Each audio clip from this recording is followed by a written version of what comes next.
Black Market Voices assisted in producing the show for no monetary gain with permission as a transformative work. All rights remain with their respective creators, and all effects were obtained legally. Please support the parent media and the original work.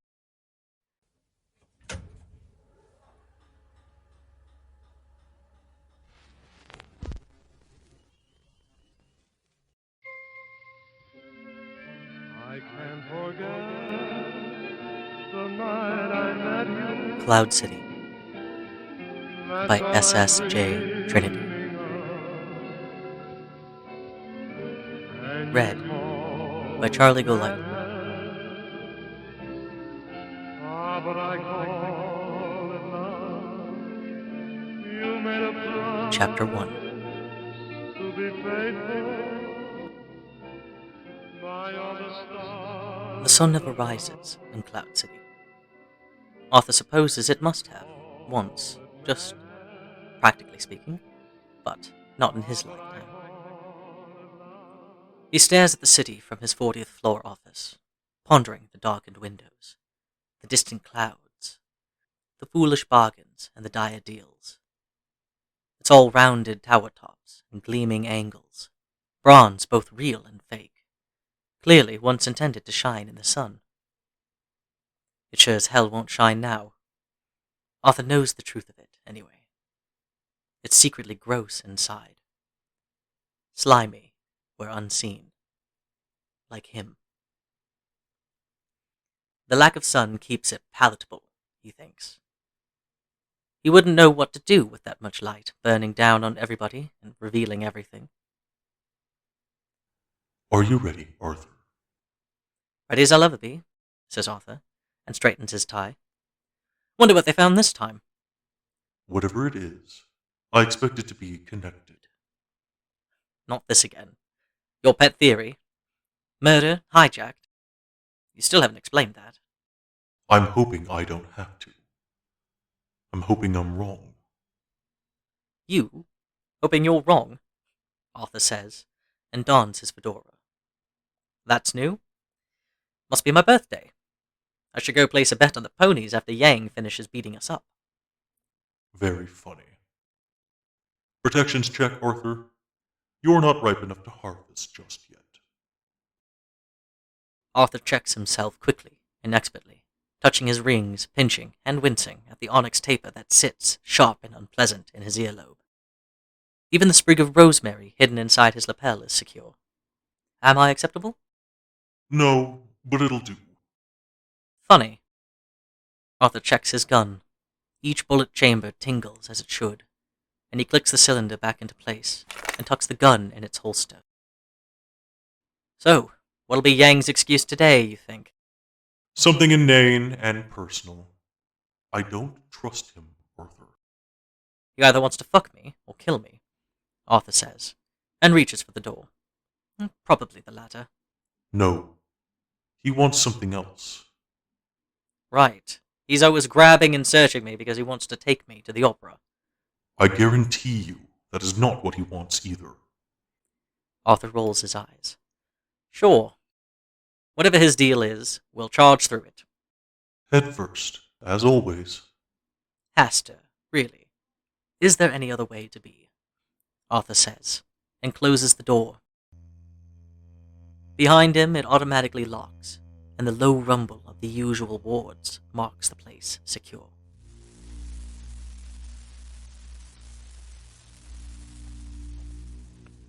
Arthur is a private investigator, and the coppers only call him in when things have well and truly hit the fan.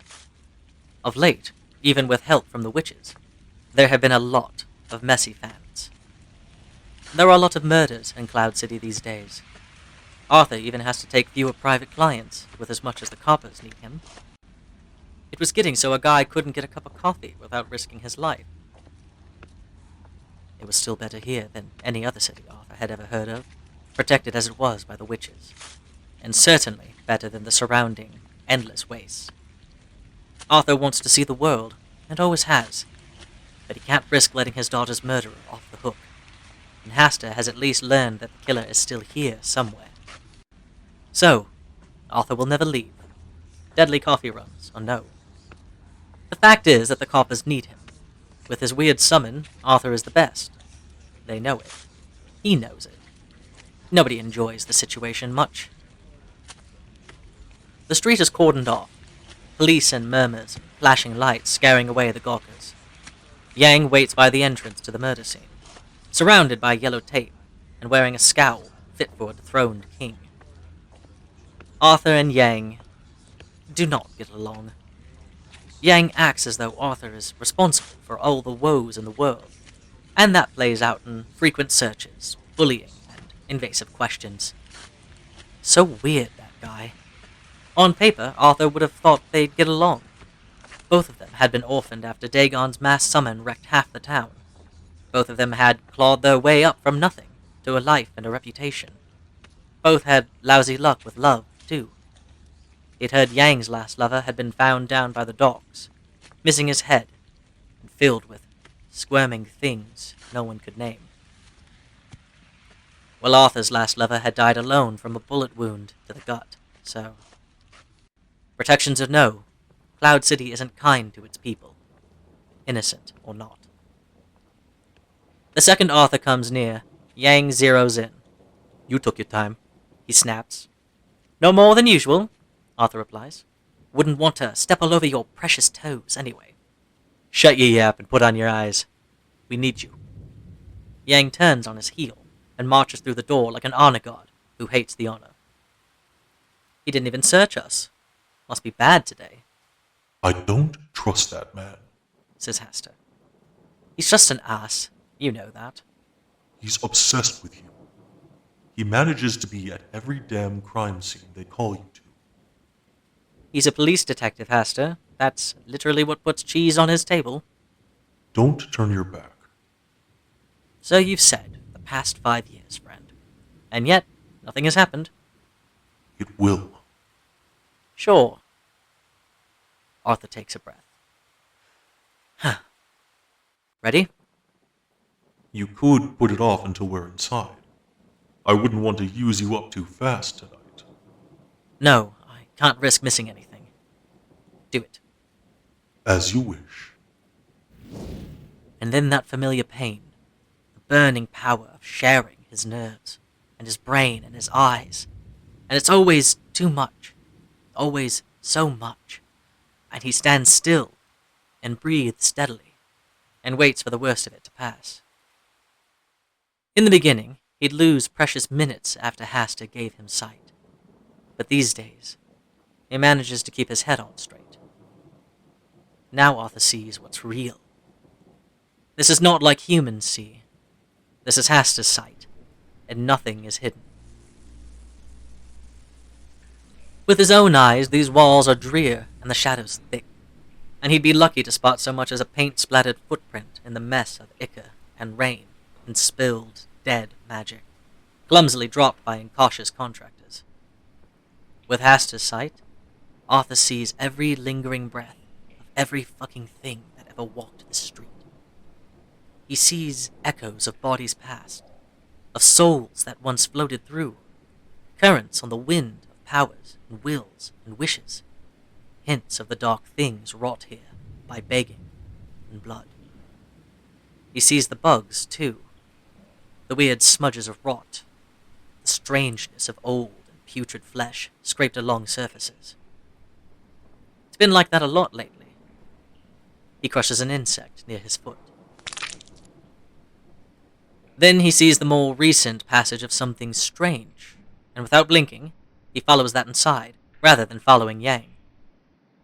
No one has ever told Arthur what his eyes do when Hastur hooks into them, using Arthur's soul to fuel Hastur's sight. But it must be really something, because people tend not to take it in stride. "Oh, fuck!" shouts some officer, who must be new. "Shut up," Yang snaps, watching Arthur surge by. "Let him work." Whatever Yang's problem with Arthur is, at least he knows Arthur has the goods.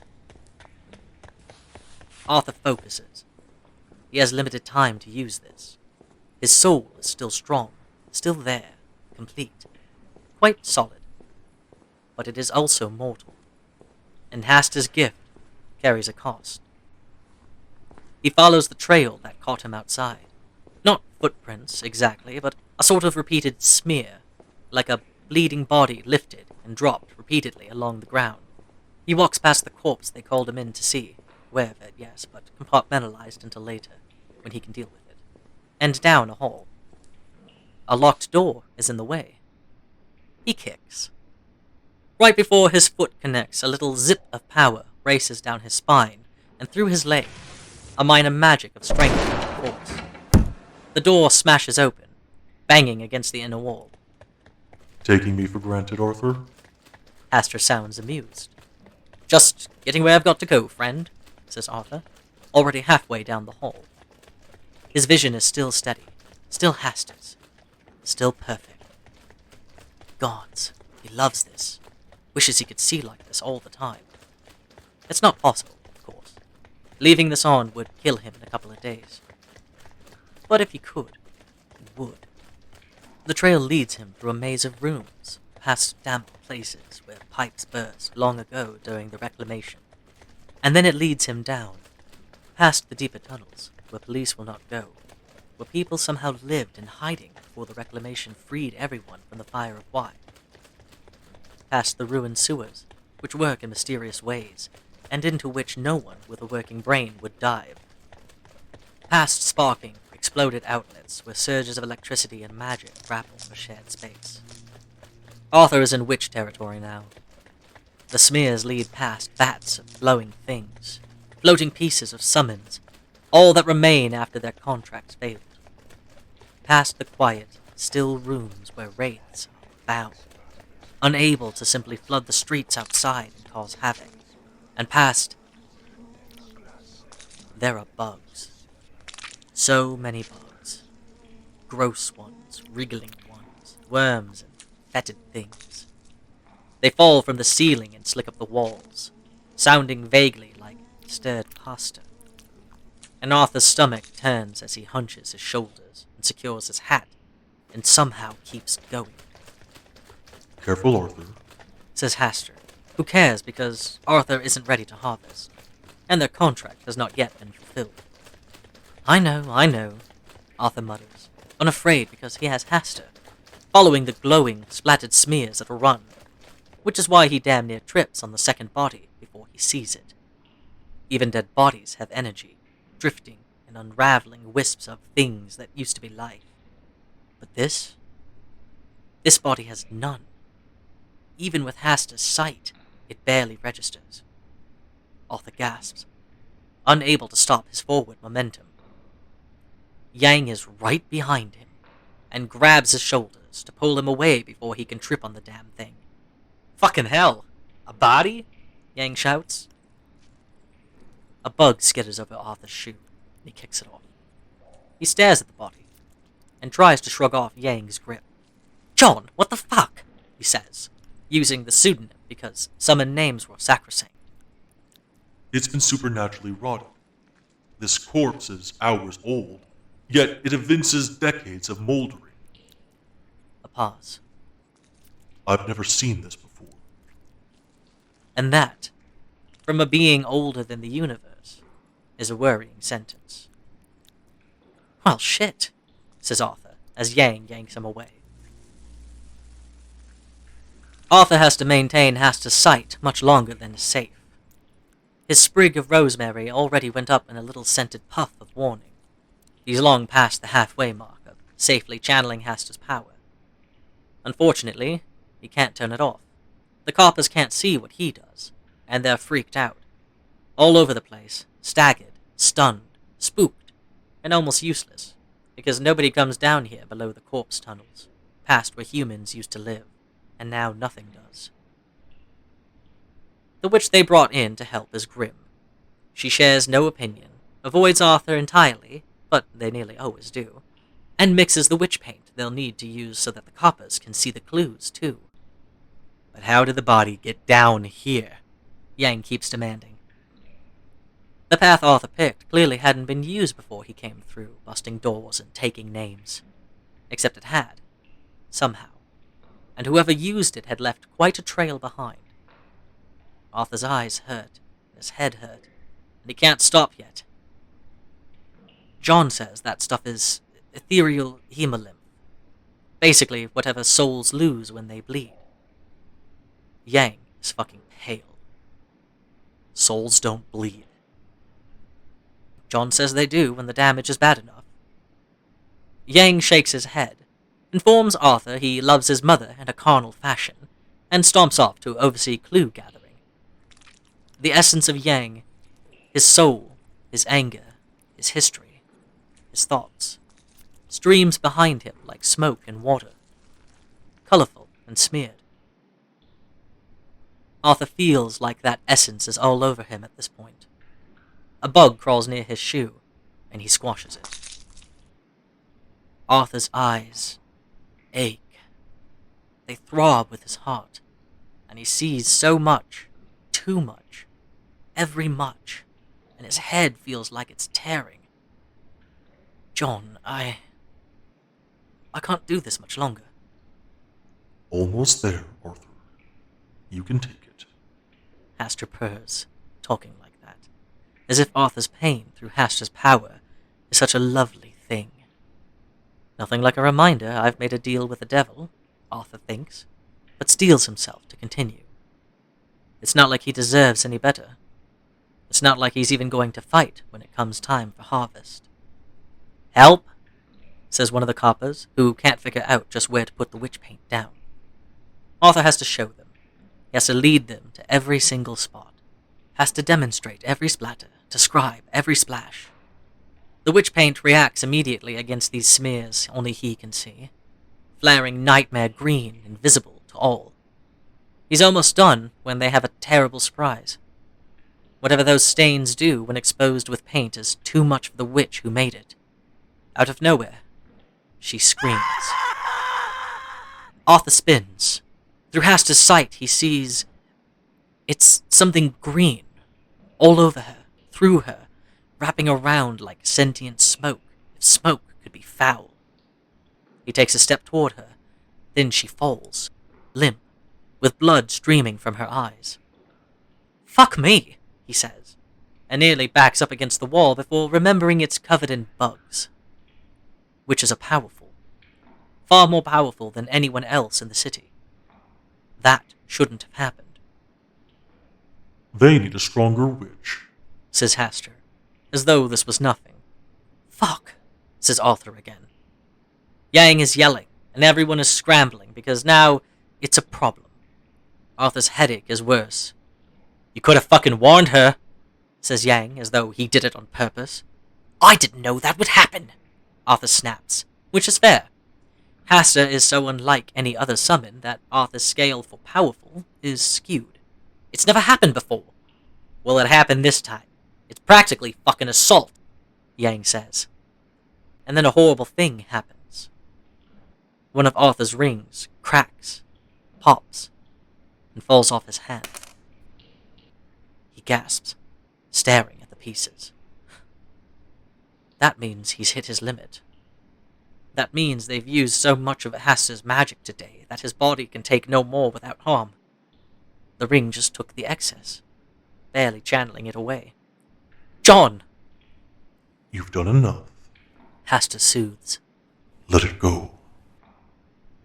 Arthur does, receiving dark and muddled human sight with relief, slumping forward. His head pounds like he's hungover, except he isn't, and didn't even get the fun part of feeling drunk. "Fuck," he mutters. Takes a full year to attune a ring. They're expensive, and he feels like shit. He groans. "What, you're already done?" Yang says, standing too close, like always. "Fuck you," mutters Arthur, gripping his head and waiting for his heart to slow. "Did you at least get all of them?" "All of the stains? Yeah." "You sure you didn't leave any out because it hurt your little head to keep going?"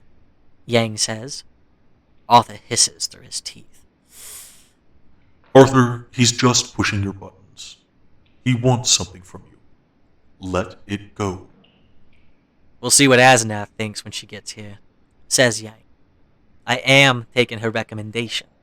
If you missed any, this might be it for you, Lester." Oh, for fuck's sake! You called Asenath! Of course I did, says Yang, low and vicious. Arthur rubs his head. The wooziness isn't going away. He can hear Asenath at the other side of the tunnel, fussing over the downed witch. Great, he mutters. Just great.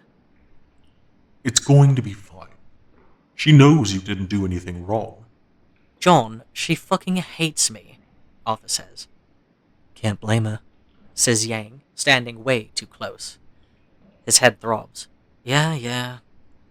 Arthur, focus. You don't have time to be an idiot about this. Just answer Asenath's questions and get us out of here. That won't be easy. It's not like Asenath has ever liked him, and the discussions always devolve into insults. He swears it's like she takes his presence personally. Sure, I can handle that. Right. Yang grips his arm as though to keep him from running away. Just in case you aren't cooperative. Arthur can't do this right now. Yang, he says, slowly. Back off. Instead, Yang leans in so close, his lips brush Arthur's ear, and says in a low tone, Or you'll what? And for no reason at all, that's it. Yang has hounded him for 5 fucking years. Always in his face. Always at every crime scene Arthur's called to. And what the fuck is his problem anyway? Arthur snaps. With absolutely no sense of self-preservation, and in front of a room full of witnesses, he spins around and punches Yang in the face. Ah! And so I'm pleading, please come back to me. You made a plaything out of romance. What do you know of love? And you call it madness. Ah, but I call